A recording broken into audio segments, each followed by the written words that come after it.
Hello guys, in this video I'm going to show you how to set the HSL on the Lumii-Photo Editor application. But first of all, I just want to mention, please don't forget to subscribe to our channel, because at 100,000 subscribers we are going to show you our YouTube revenue statistics and growth strategy, how to make money online. So let's jump into it. First of all, open the application on your device.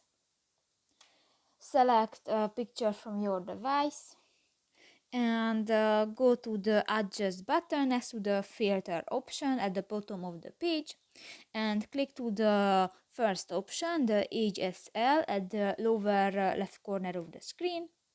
And here you can set the brightness, the saturation and the hue of the picture, and you can select different colors.